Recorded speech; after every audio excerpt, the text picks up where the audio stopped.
위자료는 누가 받는 건가? 그렇게 하면은 소송 비용을 물어줘야 됩니다. 내가 절반 정도 가져올 수 있다. 그래서 빚도 나누면 빚도 얼마나 억울해.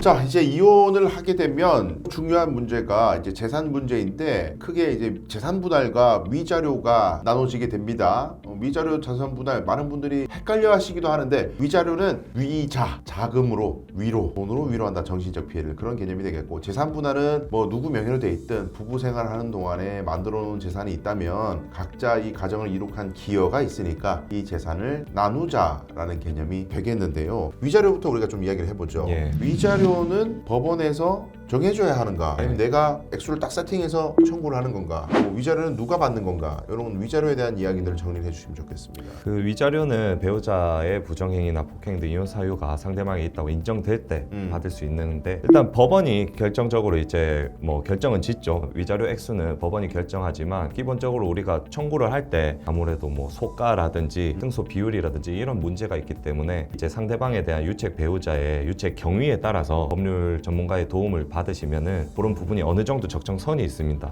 크게는 500만 원에서 뭐 많게는 3천만 원 선까지, 그렇게 이제 범위가 어느 정도 결정은 돼 있습니다. 때로 이제 무슨 흥정하시듯이 일단 청구할 때는 크게 질러놓고 판사가 이렇게 깎겠지, 그러니까 처음부터 좀 크게 질러야 돼, 이렇게 생각하시는 분도 있던데, 예. 그렇게 하면은 소송 비용을 물어줘야 됩니다. 일부 패소가 되죠. 일부 패소. 일부 패소는 클수록 물어줘야 되니까 반드시 위자료라는 게 나는 이렇게 고통받았는데 혼자 생각하실 게 아니라 객관적인 기준에 따라서, 이게 또 무슨 메뉴판은 없지만 법조인들은 알잖아요. 예, 이 정도 그렇죠. 사안이면 어느 정도 된다는 걸 아니까 상담을 받으셨으면 좋겠고요. 오히려 좋지 않은 인상을 남길 수도 있게 되죠. 너무 많이 하면 예. 노소영 씨죠. 예. 최태원하고 예. 그건 예외적인 판결이야. 한 건이에요, 한 건. 예. 대한민국에서 최초야, 최초. 예, 그런 분들 계시더라고요. 나의 정신적 피해가 저 사람들보다 못한 게 뭐냐. 노소영보다 나도 내가 20억 더하지. 청구하겠다. 예.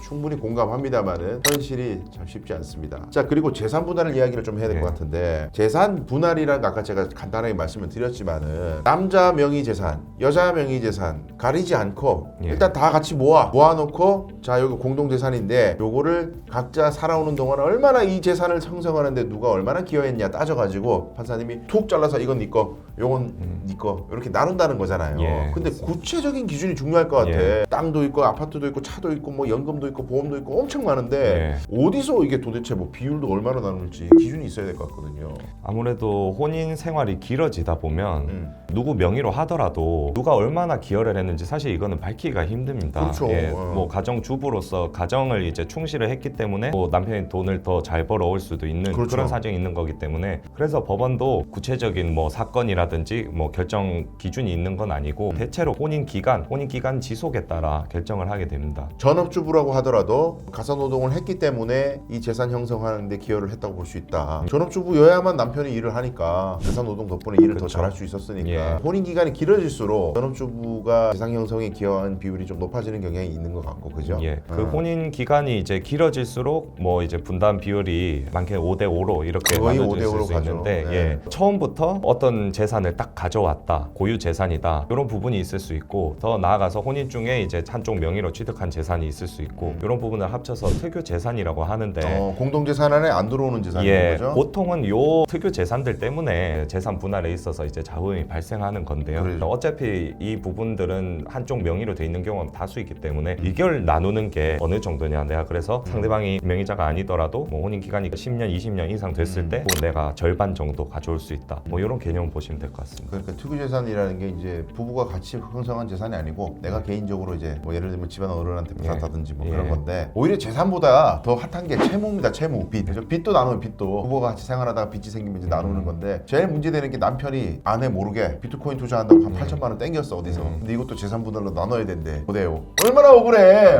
생각보다 복잡한 문제, 그죠? 단순한 문제가 아닙니다. 이게 진짜 그렇게 나눠질 수도 있어요. 비트코인 투자한다고 대출을 해도 가계 생활을 위해서, 우리 가정의 공동 경제 생활과 아이의 양육을 위해서 일단 투자하는 것밖에 우리가 답이 없다. 예.